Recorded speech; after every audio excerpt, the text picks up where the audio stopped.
일본의 대중국 포토레지스트 수출 중단, 뭐 중국이 먼저 이제 뭐 서로 으르렁대면서 뭐 우리나라에서도 관련 여행주들도 들썩이고 했습니다만 이제 일본이랑 중국이랑 이제 서로 갑자기 싸우고 있습니다. 네. 네. 그러면서 최근에 나온 게 이제 일본의 대중국 포토레지스트 감광액이라고 하죠. 네. 수출 중단 조치가 좀 나왔습니다. 덕분에 이제 우리나라 몇몇 기업들이 급등하는 모습들이 나왔는데요. 중국 반도체 기업에는 어떤 영향이 좀 있을까요? 네. 네, 이게 우리가 딱 6년 전에 똑같이 두들겨 그렇죠? 맞았잖아요. 네, 그때 맞습니다. 아베 전 총리 때 네. 이제 말 안 듣는다고 해서 3대 핵심 소재를 가지고 때렸죠. 그렇죠. 예, 네. 그때 이제 나왔던 소재가 포토레지스트. 레지스트. 네, 그리고 이제 고순도 불산. 네. 그리고 이제 폴리이미드. 네. 그때 이제 폴더블 소재에 들어가는 이제 그 음. 폴리이미드가 중요하니까 그 3대 소재가 이제 일본이 꽉 잡고 있는 소재거든요. 네, 그렇죠. 근데 이제 이번에 나온 거는 포토레지스트 쪽만 이제 이슈가 되긴 했습니다. 네. 실제로 지금 포토레지스트 같은 경우는 거의 뭐 70%, 80%를 일본이 장악하고 있어요. 전 세계에서? 네, 전 세계에서. 네. 그래서 보면 뭐 TOK, JSR, 시네츠 화학 뭐 이런 회사들이 장악하고 있는데 11월부터 제재가 들어간 것 같아요. 그러니까 11월부터. 네, 그러니까 사실 그 전에부터 이제 다카이치 사나이 신임 총리가 와서 대만 문제를 건드렸고 이제 중국이 한일령을 때렸잖아요. 그래서 네. 관광객들 못 가게 하고 그리고 이제 중국 내에서 뭐 이제 일본 공연 같은 것들을 이제 제재하고 네. 우리 한일령 맞은 거하고 똑같죠. 네, 그렇죠. 정말 우리가 네, 네, 맞습니다. 똑같이 맞았던 네. 거를 이제 양국이 서로 이제 때리고 있는데 네. 뭐 이번에 갑자기 공연 중에 노래 부르고 있다가 일본 가수가 퇴장시키려고. 중간에 막 네. 불 끄고 끌려내는 뭐 이런 상황이 네. 나오고 있는데 그래서 이제 일본도 참지 않죠. 네. 그래서 11월부터 이제 그 시네츠 화학의 중국 수출 물량이 42%가 줄었어요. 예. 그래서 이거는 사실 일본 정부가 공식화하지는 않았지만 네. 우리나라 때릴 때처럼 PR에 대한 이제 지금 제재 조치가 들어간 것 같고요. 네. 그 이슈 때문에 이제 PR을 대체할 수 있는 게 이제 국내에서 동진 세미캠이라는 회사 있다 보니까 이제 동진 세미캠 그리고 이제 그 에천트 식가격 쪽에서는 이제 솔브레인 그리고 이제 한솔 케미컬이 이제 그 고순도 과산화수소 그리고 이제 요 회사들뿐만 아니라 앞전에 이제 이 머티리얼 만들기 전에 전 단계의 어떤 물성을 하는 애들 있잖아요. 거기서 이제 ENF 테크놀로지, 경인양행 네. 그리고 이제 캠트로닉스 이런 네. 회사들이 좀 움직였죠. 네. 예전에 우리나라가 일본이 이제 우리나라 수출 제재했을 때 딱 그때 가장 크게 타격을 받았던 기업들이 이제 반대로 수혜를 볼 수 있는 네. 그런 상황이 되어버렸습니다. 지금 중국에서는 이런 강광액, 그러니까 포토레지스트 강광액이라고 하는데 이거를 전혀 생산을 못 하나요? 네, 못합니다. 아, 전혀? 네. 네. 그러니까 이제 뭐 아주 뭐 샘플 정도의 그거는 소규모. 만들 수 있는데 네.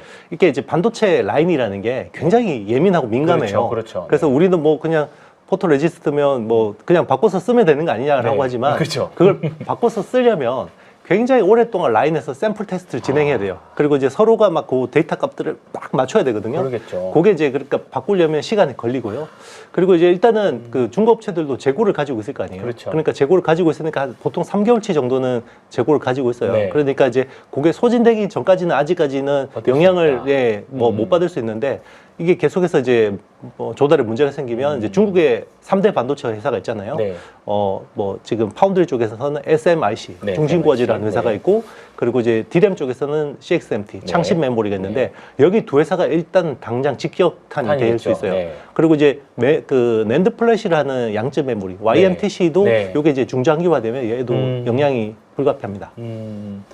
이게 거의 뭐 단순하게 제재가 끝나는 게 아니라 우리나라는 그래도 굉장히 빨리 국산화 성공시키잖아요. 그리고 대체제가 사실 있긴 있었고 네네, 동진세미킴이라는 맞습니다. 회사가 어떻게 보면 우리나라는 일본이 우리나라 제재했을 때 하면서 굉장히 많이 국산화 성공했다고 알고 있고 제가 뭐 방송 전에 여쭤봤지만 이제는 쓴다면 이제 국산화 100% 쓸 수 있을 정도까지는 올라왔다고 이제 그렇게 말씀하셨는데 그러면 반대로 우리나라 동진세미캠의 이제 앞으로 대중 수출 물량 보면 실적도 좀 추정을 해볼 수 있겠네요. 향후에.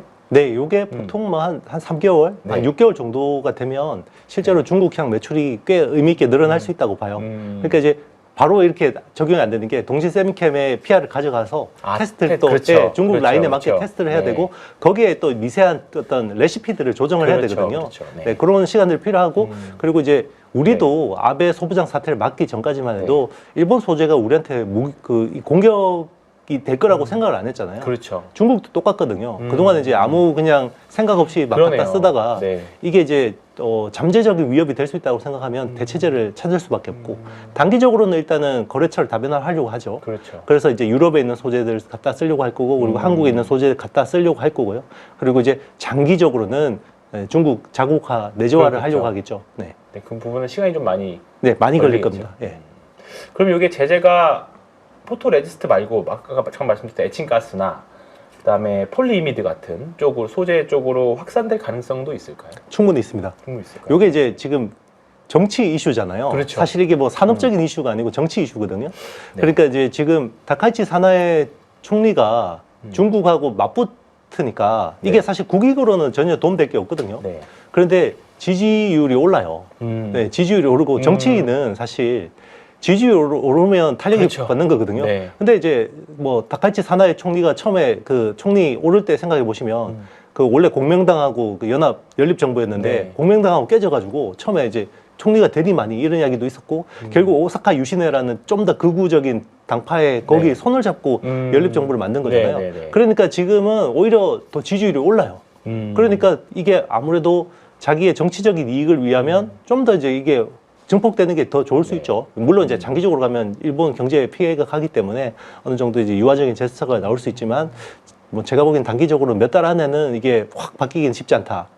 그래서 그 사이에 이게 점점 더 수위가 양국 간의 수위가 높아질 수 있다고 생각해요. 그래서 당장 어떤 일이 있냐면 중국의 그 글로벌 장비 회사들 지사들이 대부분 철수했잖아요. 그렇죠. 미중 갈등 때문에. 네. 그런데 중국에서 글로벌 장비들 계속 쓸 거 아니에요. 그렇죠. 그 전에 어플라이드 머티리얼즈나 네, 그렇죠. ASML이나 네. 램리서치나 네. 자 이런 회사들이 장비 팔아놓은 거는 깔려 있을 거 아니에요. 그렇죠. 그럼 이걸 유지보스 AS를 누가 하고 있냐? 일본 회사들이 하고 있어요. 아. 네. 대표적으로 이제 노광 장비, 네. ASML 같은 경우는 노광 장비 쪽에 AS를 안 해주면 이게 굉장히 큰일 나니까 네. 누가 해주냐면 그동안 일본의 니콘하고 캐논 같은 회사들. 아. 그러니까 그렇군요. 니콘, 캐논이 사실 우리는 지금은 디지털 카메라 회사라고 알지만 그렇죠. 90년대 이전까지만 해도 얘들이 노광 기술, 반도체 노광 그렇죠, 기술 그렇죠. 탑이었거든요. 네. 이제 걔들이 계속 해주고 있었는데 최근에 그 두 회사의 AS 인력들이 철수하고 또 있어요. 철수하게. 네, 중국에서. 네.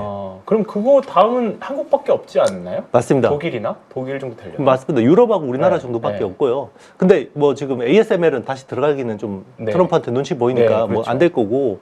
그러면 이제 그런 거죠. 유지 보수라는 건 결국 장비에 있는 소모품들도 계속해서 바꿔줘야 되고, 그렇죠. 그리고 뭐 소프트웨어적으로 네. 문제가 있으면 그런 것들을 네. 디버깅해주고 이런 것들을 해야 되잖아요. 네. 이제 그런 것들에서 보면 이제 우리가 기대하는 거는 반도체 파츠. 자 이쪽도 혹시나 우리가 또 이제 대체해서 들어갈 수 있지 않을까 이런 기대감이 있는 거죠.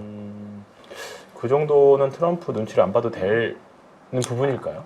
네. 그런 것들은 뭐 상시적인 그 것들이고 사실 그리고 우리나라가 아직까지는 주요 타깃이 아니기 때문에요. 일단 뭐 그냥 명문화돼서 안 돼. 이건 없어요. HBM 빼고는. 네. 아, 그렇군요. 알겠습니다. 네. 아, 요 딱 중국이랑 일본이랑 싸우는 동안 우리나라 기업들이 좀 어느 정도 많이 치고 올라가면 뭐 당연히 또 중국도 뭐 히토리 같은 거 수출 제한하고 뭐 그런 서로 으렁대는 게 있긴 하겠습니다만 어쨌든 간에 이 기회를 잘 삼아서 우리나라 한국 기업들이 많이 좀 특히 소부장들이 컸으면 좋겠습니다. 지금 많이 언급해 주셨던 소부장 기업들 중에서 동진 세미캠, 솔브레인, 한솔케미칼 요 정도 뭐 ENF 테크놀로지 요 정도가 이제 수혜를 좀 볼 수 있을 거라고 보거든요. SNS 텍도 있고 뭐 이런 기업들 좀 간략하게 설명해 주실 수 있을까요? 네. 네. 일단 그 동진 세미캠은 이제 PR 소재를 합니다. 네. 그래서 원래는 그 레거시 공정에 들어가는 보라크립톤, KRF를 주로 하다가 아베 소부장 사태 때부터 보라 아르곤, ARF, 네. ARF 이머전 그리고 이제 EUV용 PR까지 이제 진출을 성공적으로 했다라고 보시면 네. 되고요. 그리고 이제 그 솔브레인 같은 솔브레인. 경우는 이제 랜드 플래시에서 이제 시가객, 네. 고순도 에찬트 쪽으로 이제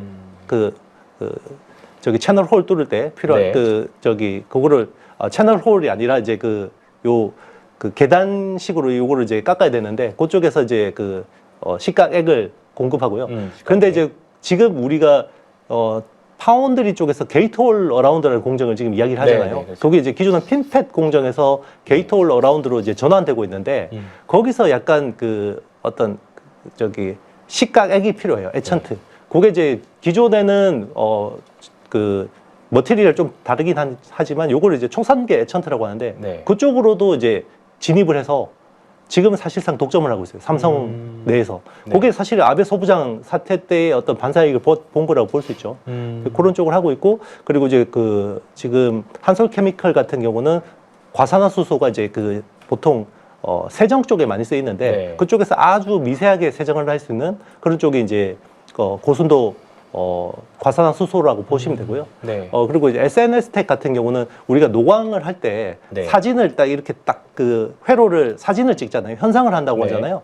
그러면 그 사진의 회로 패턴 하기 전에 그냥 회로를 새기기 전 석판을 그거를 이제 블랭크 마스크라고 합니다. 네. 이제 그 블랭크 마스크를 하는 회사예요. 그런데 일본하고 경제 강도가 당연히 높겠죠. 그렇죠. 그러면 이제 그 중국하고 일본하고 경쟁을 하게 되면 이제 저기 서로 으르렁거리게 되면 일본산 소재보다는 이제 한국산 소재를 좀 많이 쓰려고 하니까 여기서 이제 SNS 텍이 이제 수혜를 볼 수가 있는 거죠. 그렇군요. 지금 말씀해 주셨던 뭐 이제 동진 세미캠, 솔브레인, SNS 텍, 뭐 한솔 케미칼 이런 종목들을 보면 11월 한 하순부터 주가가 안 좋았, 11월 달에는 다 같이 밀리면서 안 좋긴 했었어요. 근데 가장 먼저 튀어 올라온 회사들 중이었습니다. 이런 회사들이었습니다. 뭐 단기 모멘텀이 발생할 수 있는 거고, 중국과 일본의 관계가 어떻게 되느냐에 따라서 내년도 실적도 확 달라질 수도 있는 부분들이라서 종목들을 보면 딱 패턴들이 거의 비슷하고 정도의 차이는 조금씩 있습니다. 근데 일단은 내년도 한 소부장 기대해 볼 수 있을 만한 섹터들이 이 정도 기업이지 않나 생각이 들고요. 조금 부담되는 질문일 수도 있는데 그 중에서 가장 수혜가 많이 될 걸로 보는 종목은 어떤 종목이세요? 그러니까 일단 네. 지금 이슈가 된 게 PR이기 때문에 그렇죠. 이제 PR이 지금 이슈로는 제일 수혜를 볼 수 있는데 네. 저는 오히려 이제 투자자라 그러면 네. 이게 이제 확산됐을 경우에 네. 이제 새로 모멘텀 받는 쪽을 네. 좀 보는 것도 괜찮다고 봐요. 그래서 그런 쪽에서는 파츠 쪽을 저는 좀 주목하고 있는데 네. 파츠 쪽에는 이제 그래도 기존에 중국에 비즈니스를 하고 네. 있고 이제 앞으로 좀 성장이 좀 네네. 확대되는 쪽이라 보면 코미코라는 회사가 있어요. 코미코는 코미코, 네. 이제 반도체 세라믹. 그 파츠 쪽에 이제 그 세정이나 코팅 쪽을 비즈니스를 하는데 사실 이 회사 매출의 대부분은 자회사인 미코세라믹스가 그 장비에 들어가는 히터 블록이라는 소모품을 하거든요. 네. 그래서 그쪽이 또 중국에 많이 팝니다. 그래서 그쪽을 좀 기대할 수 있고, 그리고 이제 CXMT가 내년에 굉장히 심혈을 기울여서 개발하고 있는 게 HBM3 8단이에요. 네. 이제 우리는 벌써 뭐 3, 4년 전에 다 개발했던 거지만 네. 이제 중국은 이제 그걸 하려고 하는데 거기서 이제 또 그 TC 본딩이라고 하죠. 이제 칩하고 칩을 붙일 때 필요한 장비가 이제 한미 반도체 장비죠. 네. 근데 이제 한미 반도체 장비 안에 또 부품이 들어가잖아요. 거기서 이제 그 서멀 컴프레션, 그러니까 열하고 압착을 하려면 거기 세라믹 부품이 필요한데 거기서 펄스 히터라는 게 필요해요. 네. 그게 일본의 아비오닉스 같은 회사들이 하는데 그거를 대체할 수 있는 게 이제 국내 미코라는 회사가 있습니다. 네. 그런 회사 좀 수혜 볼 수 있고, 그리고 이제 그 저기 식각 쪽에 드라이 에처 쪽에서 이제 그 소모품이 계속해서 나오죠. 네. 그런 쪽에서 보면 이제 지금 중국어가 비즈니스 잘하는 회사 KNJ, YMTC나 이제 CXMT 이런 쪽으로 이제 비즈니스를 많이 하고 있기 때문에 뭐 KNJ 같은 회사들도 좀 앞으로 업사이드가 있지 않을까 생각해 봅니다. 네. KNJ 저도 좀 공부해보고 있는데 최근에 낸드 가격이 많이 올라서 요거에 대한 수요 좀 보고 있거든요. KNJ 마지막으로 좀 간단하게 설명 좀 부탁드려도 될까요? 네, 일단 그 식각 그 저기 드라이 에처. 네. 그러니까 이제 제가 말씀드린 솔브레인 같은 경우는 습식 식각이고요. 네. 이제 건식 식각. 이제 뭐 그런 쪽에서 쓰이는 네. 장비 안에 체인버 안에서 굉장히 네. 가혹한 환경일 거 아니에요. 네. 거기서 쓰이는 소모품인데 뭐 SiC 링인데 네. SiC는 이제 실리콘 카바이드라고 네. 해서 자연계에 존재하는 머티리얼 중에는 다이아몬드 다음으로 강한 머티리얼이 SiC거든요. 네. 이제 그쪽에 그 반도체 웨이퍼를 잡아주는 링을 만드는 회사라고 보시면 되고 네. 주로 이제 그 YMTC 이런 쪽에 많이 들어갑니다. 물론 이제 그쪽으로. 삼성전자 하이닉스 쪽에도 많이 하고 있고요. 그리고 이제 그 회사가 이제 점점 더 그 영역을 확대하고 있으니까 네. 이제 그런 새로운 아이템들은 YMTC뿐만 아니라 이제 CXMT 뭐 이런 회사까지 좀 이제 확장을 하려고 지금 하고 있는 회사라고 보시면 됩니다.